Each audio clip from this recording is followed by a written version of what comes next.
Okay, thanks everybody. We're going to get started. I'm going to just walk through a couple of housekeeping things, and then Dr. Bundy will introduce our speaker, and then Dr. Trivedi is going to tell us all about CTN-0068. So just quickly, this webinar does qualify for continuing education credits for medical professionals, allied mental health professionals, alcohol and drug counselors, and for social workers. So just for those who get CME credits, the Certified Medical Education credits, if you already have an account, you can text this code G3VJ to the text login number or log it into your account. I am going to fly by this screen, so if you have a question or need the code again at the end, please email me, Bethany. Otherwise, CEU credits, likewise, you just need to email me or Olivia, and we will send you a certificate of completion in order to file for your clinical board. And then likewise, the attestation disclosure of the science series as a whole, so the directors and any of the planners have no conflicts of interest. And then likewise, our next presentation will be May 23rd, just a little plug before we begin, on treating opioid use disorder from within the criminal justice setting. And we are pleased to have Dr. Joshua Lee joining us here for that. So stay tuned, you'll see some more email updates about that as well. Dr. Bundy, do you want to introduce? I will. Thank you. Thanks, Bethany. Good afternoon, everybody. Welcome to the CTN Northeast Nodes Science Seminar Series. Glad everybody could make it. I have the distinct pleasure today of introducing our esteemed colleague and speaker, Dr. Madhukar Trivedi from the University of Texas Southwestern Medical Center. He's also the director of the Texas node of the CTN, and also the director of the T32. For lots of similarities to what we do here. Dr. Trivedi is the professor and chief of the Division of Mood Disorders and the director of the Comprehensive Center for Depression in the Department of Psychiatry at UT Southwestern. He's the holder of the Betty Jo Hay Distinguished Chair in Mental Health. But Dr. Trivedi is primarily a depression researcher. That's what he told me. But the work I'm even more familiar with in his depression research, which is fabulous, is his work in the drug abuse world, where he's done some of the major, he's been principal investigator of some of the major trials in our area. And I'll tell you about a couple of those. First of all, he was the PI of the CTN trial called STRIDE, where they investigated an exercise adjunct for stimulant dependence, cocaine treatment. I had the pleasure, I was on the protocol review board and the DSMB board of that, so I got to hear all about that and how it developed and how it went, etc. Also, Dr. Trivedi has been on a number of these trials that have used cool experimental design at a large level, big CTN trials or multi-site trial studies that have adaptive aspects to them. We're going to hear about that today. But he's also done that with depression. He was the lead investigator on the STAR-D trial, looked at alternatives to relieve depression. He's also another one I can tell you about. Which one was it?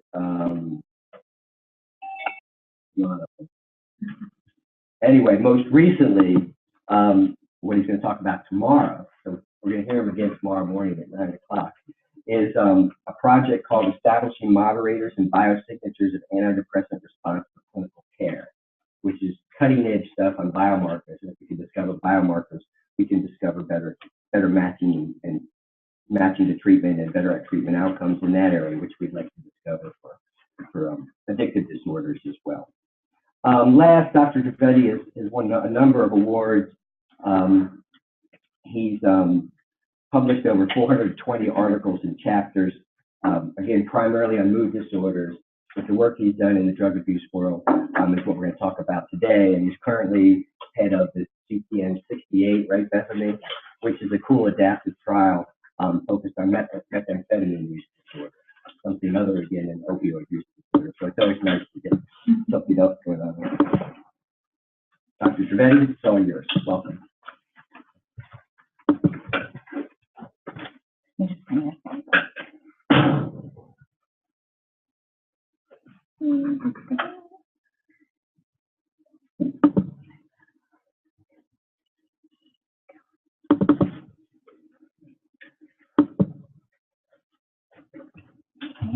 And the next button.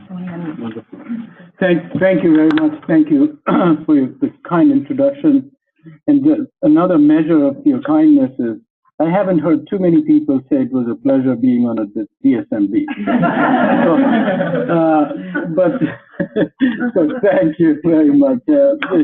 As some of you all probably already know, that every institute does the DSMBs differently, and NIDA actually, in my view, does the DSMBs the best, I think, having done it with many institutions.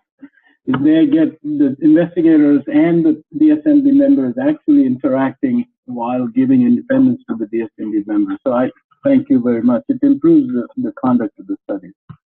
And I'm very pleased to be here for many reasons. And I'm not supposed to know, but I think I know you guys had an event yesterday and you're still all wide awake, so that is fantastic. In terms of disclosures, I consult with pharmaceutical companies mainly for antidepressant treatments and not for drug use treatments. Although for this study, where we are using injectable naltrexone, Alkermes has provided the drug to the clinical coordinating center, but still it is part of our study, and so you should know this. I think that as was mentioned, I think that we're still paying, obviously, a big price for the opioid crisis, and that is really something that you all do quite actively, and will continue to be a challenge for us for a long time. I mean, I think we've created a huge national crisis, different from the other ones, but still. But I think you know that the problem is actually beginning to be a bigger problem with fentanyl, and this easily tells you that the amount of fentanyl needed to really cause the same effect as the amount of heroin is so small that we're running into big problems. But while we are all addressing and understandably justifiably on opioids, methamphetamine use is beginning to rise up, and I think that our study, at least, I find when we started suggesting this study, I think it was not seen as much of a problem, and so I was very happy that they were willing to indulge me and let us do the study. But I think it's becoming clear that meth use is also on the rise, and the trends are actually not in our favor. And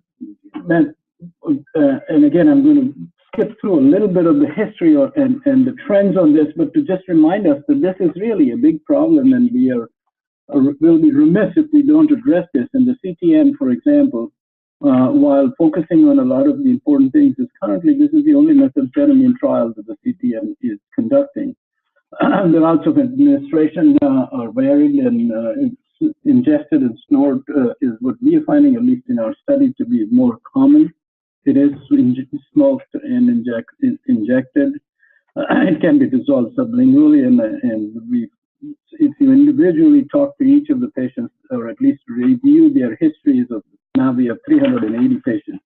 There's just a number of different routes people use. And the big challenge with methamphetamine is that it has a very long half-life, and that really means its effects really persist quite a long time. It has clearly reinforcing effects in terms of immediate effects, mainly in eliminating fatigue, decreasing appetite, focusing attention. Remember, even now, students use amphetamines to try to kind of wake themselves up, or after I had one of my sons go through Dartmouth, so I know at 4 in the morning when they suddenly realize they need to do something. So there is an immediate effect, and that really leads to not only euphoria and elevated mood, but there is an increase in attention, an increase in motivation, etc., and loss of inhibition. Heightening libido is what a lot of our patients use for. Populations disproportionately at risk is the MSM population, and our clinical sites, I'll describe them as we go along, are distributed in different areas, and some of the sites are actually primarily getting their patients from the MSM population. Women also end up, when they are a target of violence, they're sometimes either because they're joining their partners and often in an abusive relationship. In the criminal justice system also it's been used. So the negative consequences, as I mentioned, are quite extensive. The cardiovascular effects, actually, people really can actually tell, and when they are using it, they also can tell the cardiovascular effects. Unfortunately, the psychological and neuropsychological effects is why they take it. This is a 10-year meth lab locations. As you can see, it is primarily distributed in the southeast part of the United States because of changes in laws, etc. And I remember I bought a house. I sold a house in 2009 in a pretty reasonable area of Dallas, and they wanted to know if we had a meth lab. So there are laws are changed, and those laws that are locally as well as federally that have changed, I think caused a dip in the mid-2000s, and then again it has gone up. But the quality and the quantity of methamphetamine is different, and so labs may have gone down, but I think the use is actually going up, and I'll show you some of that. The drug use in general. Illicit drug use in the United States, 12 years and up, is really gone up, and we have clearly been looking at opioids for a long time, but methamphetamine, cocaine, and other mixed stimulant use is also going up. The distribution of who really is at risk, this data actually is something we have focused on more, as we want to try to understand where to intervene, and so the gay, lesbian, bisexual populations have a much higher rate and those who have identity issues, especially in the teenage and the young adult population. Admissions are also surpassing those for cocaine currently, at least in the United States, more so in some parts of the country. So in Texas, for example, our meth admissions are twice the range of the national average. So, and I don't think we exactly know why these regional rates are different, and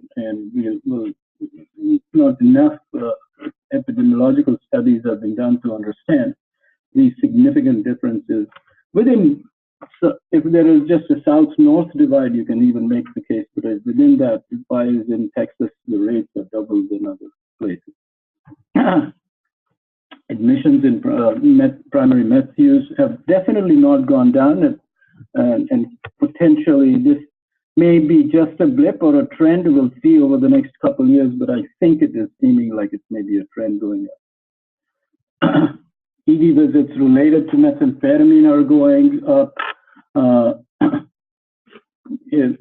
and not just from use, but also visits involving meth alone. Hospitalizations related to amphetamine are going up. So I think I'm just making the same case repeatedly. I think cocaine and methamphetamine use is really something we have to be paying attention to. So number of meth lab incidents are at their lowest level, but that has not reduced the use of this pounds of methamphetamine. So it seems like more is imported, have increased yearly, and are at an all-time high. And this is sort of getting mixed up, irrespective of which political side you are on, with this whole border issue. But we are still getting large amounts of drugs across the border. Reports of recent use appear to be stable. We'll see. Treatment admissions have been rising. It is becoming more involved in overdose deaths, and there is also some degree of fentanyl lacing with methamphetamine. So what do we have for treatment? And I think that is why we are excited about the study. Short end, I could actually end here by saying nothing has been shown to work for methamphetamine. But I'll give some psychosocial interventions. I want to clarify. I have shown efficacy, and we were talking over breakfast. I think contingency management may be something we should think about, but unfortunately, as this doesn't get used, so I'll talk a little about this. There are non-pharmacological treatments like this matrix model, and contingency management did improve treatment attendance as well as abstinence. This is from the motivational incentives trial, and you can see clear benefits for contingency management compared to treatment as usual. In terms of pharmacological treatments, a number of treatments have been tried, and like I said, none of these have actually made it to FDA approval. In fact, if you look at carefully these studies, none of them really have any profound efficacy. Even signals are related to it. And this is not for lack of trying. As you can see, there is a lot of monoaminergic agents used, a lot of non-conventional like ceticoline. There are mood stabilizers like topiramate, and none of these have actually shown, and including the atypical antipsychotics, which seem to at least have a big effect pharmacologically in a number of psychiatric illnesses, also does it. So we were thinking about what are best, and there is some evidence for using combination pharmacotherapy when immunotherapies have not worked in a number of chronic conditions. So we thought of combining naltrexone with bupropion with some rationale. I'm going to give you the rationale, but even that is not based on too much of clinical data. This is really some, so naltrexone, as you know, does reduce reinforcing effects of amphetamine in animal models. It could reduce likelihood of relapse and may have a decrease in craving. With methamphetamine, the craving decrease is very hard to measure, especially for people who don't use it every day. And bupropion has been shown to reduce Q craving, not only for drugs, but also for food, and does decrease methamphetamine use. So that was there is the combination pharmacotherapy available for weight reduction. That some people have tried, clear efficacy trials done on Contrave. And so in looking at current trials that are on clinicaltrials.gov, none of these really, we know what's going to happen. Some of them, like oxytocin and creatinine trials, are actually interesting, but they're small, and we'll see what happens. There is a trial that is being done in China on RTMS. We have proposed it. There is a UCLA exercise trial that is much more related to trying to understand resting connectivity and brain function studies. Edith London and her group are doing that. So going back to what medication trials have been done, you can see there are two major challenges, and the reason for our smart or adaptive design, which I'll describe in a minute, was because we have to recognize there are basically we have three challenges on our hands. One is there's nothing that was sort of large enough that showed us efficacy direction that would say use this combination or the other. The second part is in all of these trials so far conducted, retention rates are very low. There are some exceptions, obviously. This Coffin trial, when Phil Coffin did a fantastic trial with 100 people within a very well-designed, smallish area. They have a very strong connection with the MSM population in their site. And then they have done a lot of other psychosocial interventions with these people, and their retention rate was high. And yet they didn't find a treatment efficacy for injectable naltrexone alone versus placebo. But if you go down the list, with Steve Shoptall's trial with bupropion versus placebo, etc., the retention rates are really low. So then the problem is you don't find efficacy. As I mentioned, you can see the treatment efficacy is all negative. Part of it is maybe that there is either a high placebo response or the retention rate is low.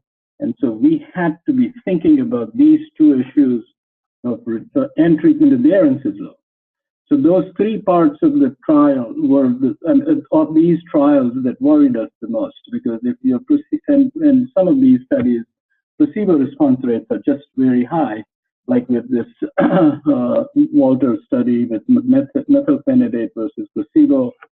I think this modafinil placebo trial also had a very high placebo response.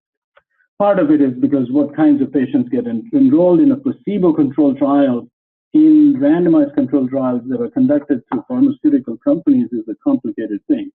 So there is a likelihood that the severity of the illness was not as high. And so most of them were using less than or around 14 to 16 days of meth use. So we went a little more severe, and I'll describe the study in a second. So bottom line is there has been a lot of studies, and none of them have shown really any kind of serious efficacy. There is some evidence for efficacy in terms of dextroamphetamine, mirtazapine, and even that, compared to the control condition of placebo, the effect sizes were barely in the small range. The contingency management study clearly is positive, although, as I mentioned, people don't end up using it in practice. So in order to proceed with this, we proposed a pilot trial first and only go to a full-fledged randomized efficacy effectiveness trial if we could see a signal in this small pilot trial. And the pilot trial was designed to be for 49 patients. And if we could meet a significant reduction, as in our responders reached the criteria for us to proceed, then we were going to do the randomized trial. Fortunately, we did. And so that is why we are now conducting this larger trial. So in the pilot study itself, it was open label and controlled for 8 weeks. Gave them bupropion daily for 450 milligrams and extended release naltrexone every 4 weeks. And we got 9 out of 49 responders. What was the requirement, but we got 11 of 49 patients to have response. Good news is we met the criteria that the DSMB and NIDA put for us to proceed to the randomized trial. We should recognize there's no control condition on it, but at least we were able to find these responders. So in the randomized control trial, which is basically a 400-patient trial comparing injectable naltrexone plus bupropion versus placebo, we did several things, and some of them slightly different from the pilot trial. So one major change we made was instead of giving injectable naltrexone every 4 weeks, we are giving them every 3 weeks. Because we noticed in the pilot trial and in other injectable naltrexone trials that in the last week, there are still fluctuations in efficacy in a number of these studies, and I've come from a different, as you mentioned, I come from a depression background where I think that our biggest challenge, at least in depression trials, and now I'm seeing even in addiction trials, is we end up being very sort of tentative about going to the full doses because we are worried about toxicity, and in the process we lose efficacy. So we argued and successfully to give it every 3 weeks rather than every 4 weeks. So that is one thing we did. The second thing we did, and this may be, I'm going to walk you through this. This is the most exciting thing about this. The 3 exciting things in my view about this study is it is placebo-controlled. It is using a sequential parallel comparison design.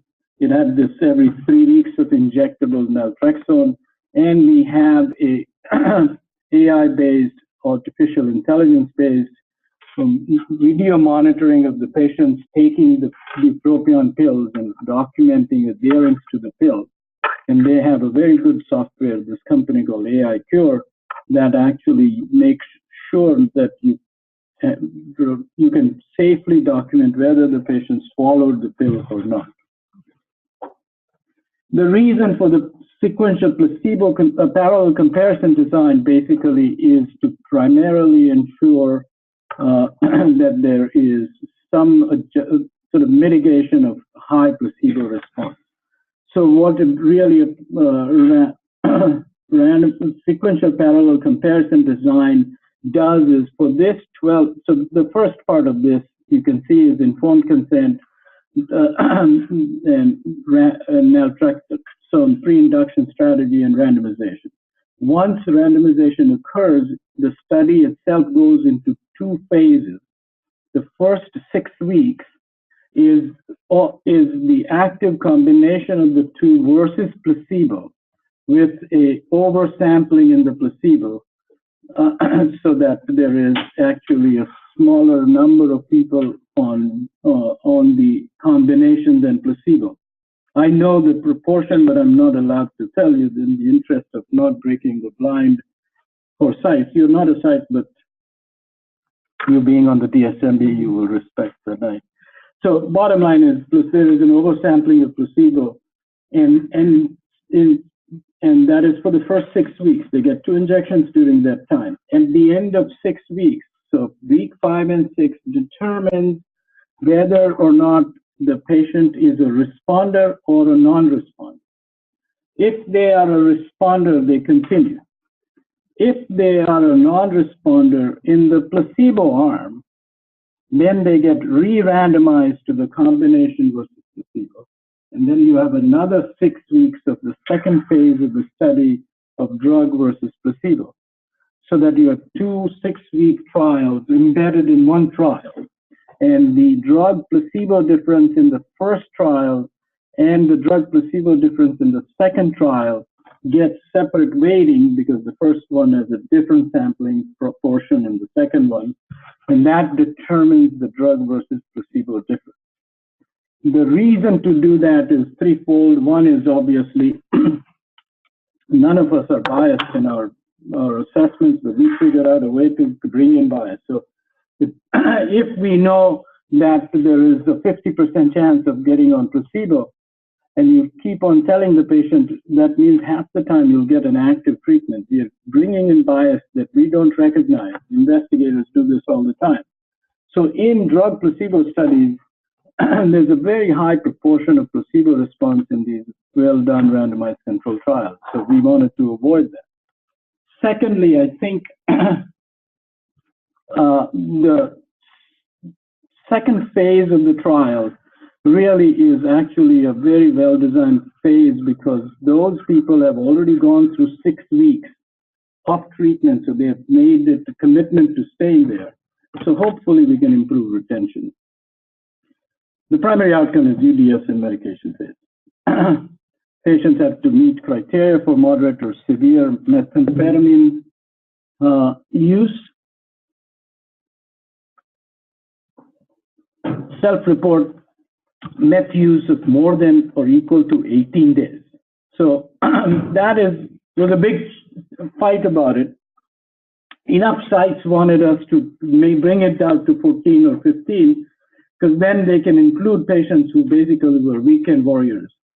And I was hesitant, so we'll see. We'll have the data that will tell us, but I wanted to sort of move it over so that people have to have some degree of serious dependence, so they can't wait for Saturday and Friday, but that they would use it sometime during the week. So that's why 18 plus. And they had to have been active meth users while we are in the pre-randomization phase. So 2 of 3 urine drug screens had to be positive for methamphetamine.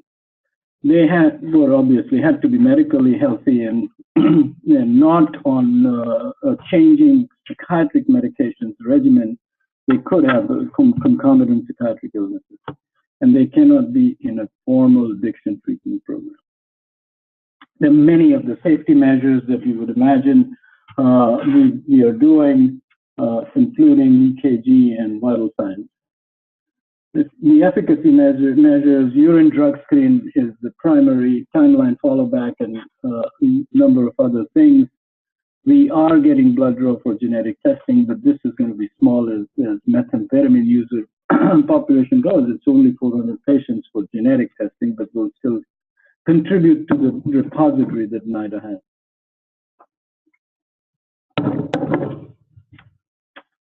So the adherence measure is actually interesting. So you can see here, so it is basically an app on a cell phone, and if the patients have a smartphone, we have them use the their smartphone for the app. If they don't, then we provide a, a device, but that device, they can't make it too sophisticated, so it's not like we are bribing them, but we do give them the device if they need. And you can see this part of the, it may be hard to see from there, but then the camera is on for the smartphone that captures the video from the patient taking the pill and swallowing it. And they have shown clear accuracy, better than 99% in terms of patients taking the pill and swallowing it, from changes in the muscles here, etc. And so we are using the AI Cure app to augment asking the patient about it. They have a dashboard so we can monitor. We do monitor on a regular, like daily basis, on who came and who did not, and who swallowed the pills or not. Remember, injectable naltrexone adherence is documented because we give them the injection. The primary efficacy measure is methamphetamine negative urine drug results in the medication phase. A responder is identified, so that is the primary. Secondary, simultaneous primary responder status is defined as at least 75% of this negative urine drug screen test during the main period of medication phase. There's a number of secondary outcome measures. These are the sites,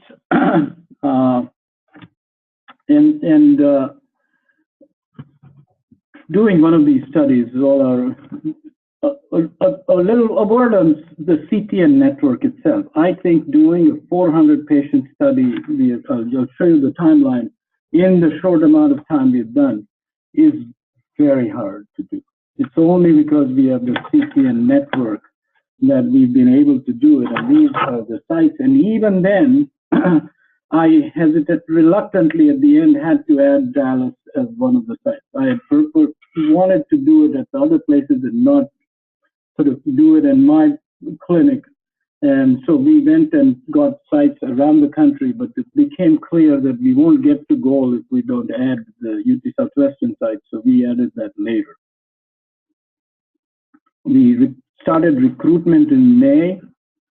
We are recruitment is targeted to end of March.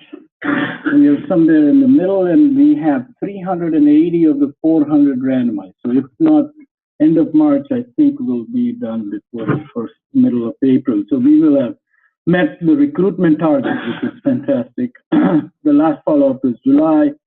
Data lock September, and results will be available in November. Just to give you a little bit of the metrics, so as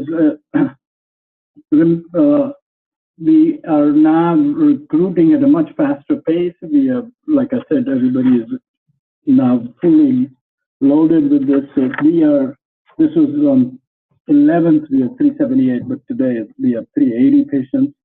The treatment exposure that we are accomplishing is about 71, 72%, with much better adherence, interestingly, on the injectable, in the sense that that is because our retention rate is pretty good. Even when the retention rate is good, the pills they have to take at home. And so patients are obviously not 100% compliant when they are taking the pills at home. So that is what is driving some of the treatment adherence data. For primary outcome availability, we have about better than 2/3. As I showed you, those other data showing 50% dropouts, suggesting that that is just not possible. So we are beating the odds with the number of people who we are keeping in, the number of people we're getting them to do the right injections at least, and the drug use, medication adherence is a little lower than I would have liked, but that is where we are. This is a tough population to actually keep in treatment for 12 weeks. It's just interesting. As I mentioned, these are the sites, and so the CODA guys have been fantastic. But as you can see, distribution-wise, everybody is performing wonderfully, and we have 27 patients now, but we started much later, as you can see. This is all in the last 12 months. We've gotten 26 patients.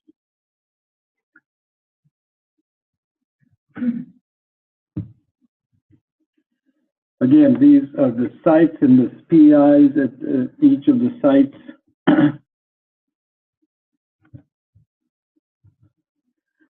And again, for all of you who have worked with the coordinating centers that are part of the clinical trials network, know this. They do a phenomenal job. The clinical coordinating center basically is responsible for ensuring the quality of the implementation. So they do site visits and do data monitoring at the site. They also work with the pharmaceutical company to get the drug and then package it and deliver to the sites and keep track of that. The data and statistics center is mainly helpful with the design, although this SPCD design threw them off, so I had to do a lot of arguing that we want to do this, because the sequential parallel comparison design has never been used by the MIDA trial. I am going to stop here. Yes, sir. How are you dealing with concomitant use of other substances? Are you excluding people from study? We are not excluding them. We are just measuring this, but their methamphetamine use has to be primary, but we are not excluding them. Sorry, I should clarify. We are excluding opioid use, and we do a naltrexone challenge. Cardi, did you mention is there a base platform treatment? No platform treatment. Just medication? Just medication. Is there one of those medication adherence counseling strategies? So we have scripts built in for coordinators to talk to the patient every time they come in about adherence, yeah.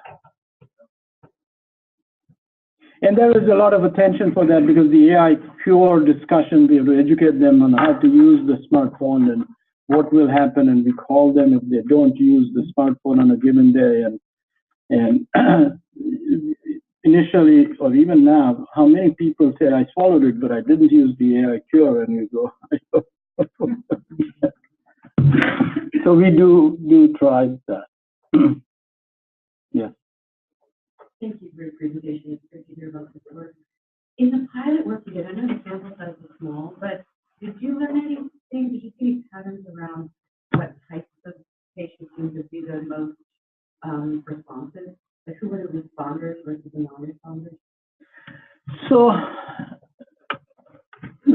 yes, we tried to look at it. It was a little complicated because we were in 3 sites. We were in Dallas in a women's treatment center, at UCLA, which is a little bit of a combination of HIV positive, etc.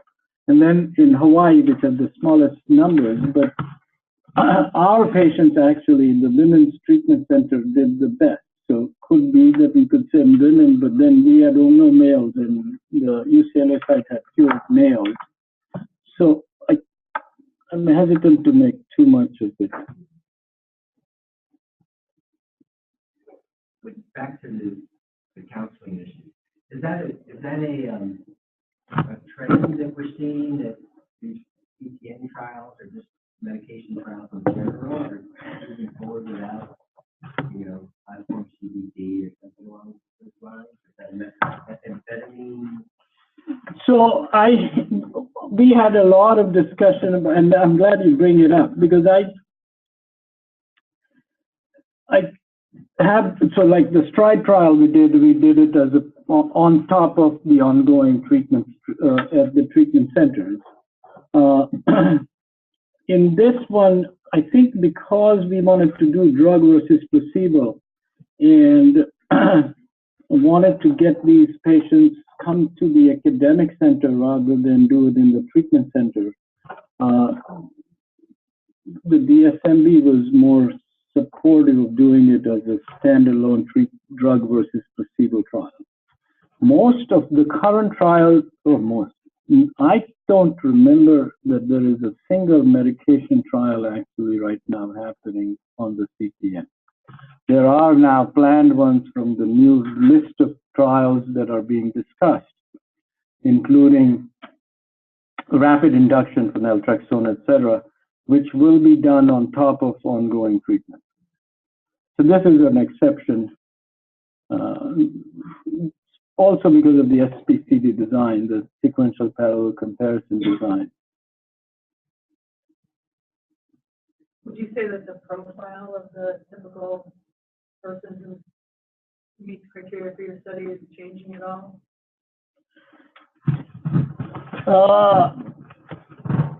And use increases across the country? So, no, at least in Texas, the profile is changing. So we had, we have now many more males. In the 5 years back, we did a survey in rural Texas, and there was a lot more methamphetamine use amongst women. That is changing, and now, with, at least in our current study, we are getting a lot more MSM population using methamphetamine, at least in the Dallas site. So there seems to be, and a little younger than before.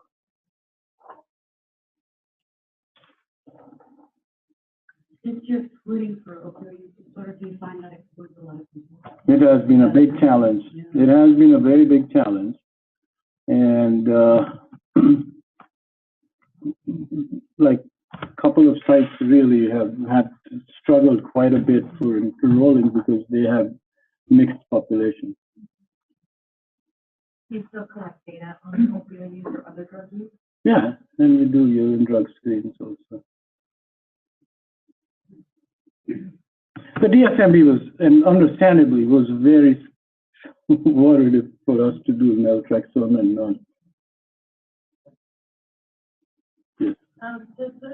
Are you doing just meth or the bath salt, which is like really similar to it? Is that something that you're also using for it, or is it like Just meth.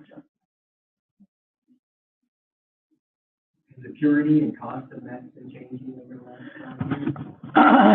I don't. I'm not aware of anybody publishing that recently. I mean, so I don't know. There have been reports of fentanyl contamination with meth, but not the meth itself. And the labs are reducing, so we are getting more important, but I don't know if there's anybody has written about it. What do we know about what's been driving the growing use of methamphetamine across the country? So even you described when you started this versus now, it's a very different landscape. I have ideas. I don't think people have written, people know because it's still an early part. But I think new opioid use is going down. So there is a population that has been at risk and exposed to opioids that is really still struggling with it, but the new prescription opioid use is going down, and there are people who are at risk are probably going, I don't know. It is one spot. It is unclear to me why meth is going up. how confident are you that with the AI cure tool that people aren't taking different pills? Is it that good, the visual? Yeah, it's math. Okay. Yeah. Can they just cheek it though, and it'll do the swallowing, which would show those muscles moving, and then So short answer is that was my biggest fight with them, but they showed us data. They have used it in other studies where they can actually distinguish the AI software can distinguish between mine putting it in here and swallowing, or even taking a glass of water and drinking, and not having the pill that goes out. because there's so many questions about the population and the changing nature of the population, is anybody doing any good qualitative work in this area? I don't know. I actually can't. It's an interesting question you ask. So I've been to NIH Reporter over the last week and tried to find out if anybody has any studies funded to do population level meth use. I didn't find anything on NIDA or on NIH Reporter. And one part of the AI cure and all that, and the variance part of it, I think I see it more as an effort at our education, at educating the patients that this is important. Our primary outcomes are going to be agnostic about whether somebody did use the drug or did not use the drug. It's going to be intent to treat analysis. So I don't, at the end of the day, that is a secondary outcome and not a primary outcome. I think you sort of covered this naltrexone, the effect on methamphetamine use theoretically in breath laboratory patients, decreasing craving, not blocking it. Correct. It is basically decreasing craving, yeah. Still get the bang for your buck. Oh, yeah. And some do. Stephanie, can we make sure people are unmuted and guide folks remotely to that question? So you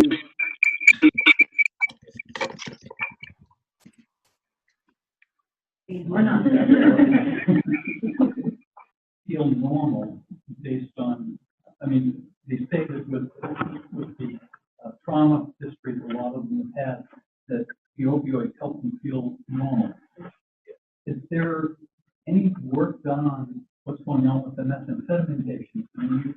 So yes, and that we are also trying to do it with our patients. And so in our population in Dallas, at least, there's a very complicated story. So a lot of patients coming in, not all of them make it, but they use methamphetamine, end up being heterosexual males who are in a relationship with a woman, but use methamphetamine for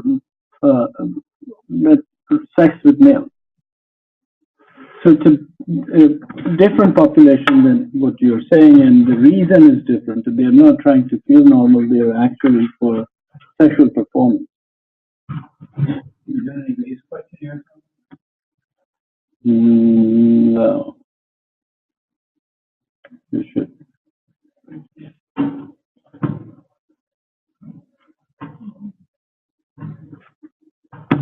Can you say more about your hypotheses? Are you considering these outcomes? What do I want to say? So, our primary outcome is responder status with at least 75% of urine drug screens negative for methamphetamine for the combination versus placebo. And I'm at least hoping for an effect size that is in the 0.3 to 0.4 range and not just minuscule, even because 400 patients is a good sample, and I don't want to be on the edge because then practice doesn't change. The secondary outcomes are probably, we'll publish on it, but I think the primary has to meet. That is my hope. I'd be curious to know what level of contingency management was effective. Because you demonstrated, or at least that one study demonstrated, abstinence and retention, right? Yeah, that was So a very rigorous. I can't remember, but that was one of the early ones, so the incentives were pretty high. 2006. Yeah. This was. Fishbowl Yeah. Okay. Procedure. I don't know what you have the chance of earning $100 maybe prize remote, but other than that, there's lots of $10, $20 prize. Okay. Yeah, it was the Nancy Petrie method, yeah. But at the end of the trial, you could make $400 or $500. Yeah, on average, you can probably get up to there.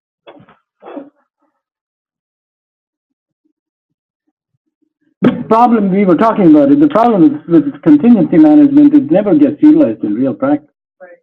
So we find something doesn't get used, and then what do you do with it? I'm not familiar with the specifics of co-occurring mental health disorders. The specific to meth, but is that an area of interest for you and anything you're exploring in this work or maybe future work? Yes, I am intrigued by whether there is also associated attention deficit. And I think the trauma part is another issue. But ADHD might be, because I think that when I talk to these patients, it feels like they feel like they are not normal, but they are kind of on it. They're on the task. They feel like they're on a kind of they're not feeling as disjointed, distracted. So ADHD might be an issue to think about. Do you think that's something they develop over using for so long or something? I think it is a beginning problem. If you look at methamphetamine, there is good data with resting connectivity with methamphetamine, etc. And it does actually almost suggest a pattern similar to what you would see in depression as related to long-term use with methamphetamine. So I don't see that as potentially preceding it, maybe, and that effect is the result. Is the age of this sample different than the age of the meth study done 10 years ago? You know? Well, I don't yet, I haven't looked at our mean age, so I don't know. The ranges are the same. We are, yeah. Traditionally, it's been the MSM population. Right. I think of it as like 30s to 40s, yeah. You were talking about the regional rates and not knowing, not having any study center or whatever, but do you think that the borders play a big part of that? Like, Montana has a high rate. Montana has a high rate. So I think it's, the border is the. No, but still, like, it's just cheaper than other countries. Oh, In the United States. in the United States. Than in the United States. Like, it's more expensive in the United States for all drugs than it is. So maybe I don't understand. What the question is? Is the result we are using less? That the borders play a part Oh. in terms of access of like the regional rates being so high in those places that are. But not, we're getting a ball, so it should. I think that my sense is these are not, my bias is about this is not an issue of access, it is really an issue of demand on our population. I think that where there is demand, the business, the silk routes happen in past histories, and this happens. So I'm not totally sold that it is just that it is available so people use it. I don't know much about this area. What is the story internationally? Are there other countries that are having problems with it? Yes, there are, like Iceland, for example, has a very big methamphetamine. Yeah. So I think that where this happens is a very complicated. Ketamine is a good example. One of the most common drugs of abuse in the world is in China for ketamine. So ketamine, the abuse is just unbelievable. Here in the U.S., despite the fact that ketamine is available all these years, including in veterinary offices or clinics, etc., and now there is all these ketamine clinics opening up for depression everywhere. Rates of ketamine use and abuse and deaths related to ketamine have remained so low that SAMHSA is, when they report deaths from drug overdoses, does not actually include ketamine as a single thing, it combines them with many things. So whereas in China, ketamine abuse is just profound. So I don't know how this, that is not my expertise. I can't figure out why there are so profound differences. That may be the business sense of the developer or the distributors. Right. On the other hand, I saw a patient I was referred to me by somebody because they have treatment-resistant depression. I saw the patient for 45 minutes, and then at that point, he pulled out the vial and says, "Can I have this?" I said, "What is this?" "That's ketamine." Bought it online. So there are these people do it. I said, I'm the wrong kind of guy.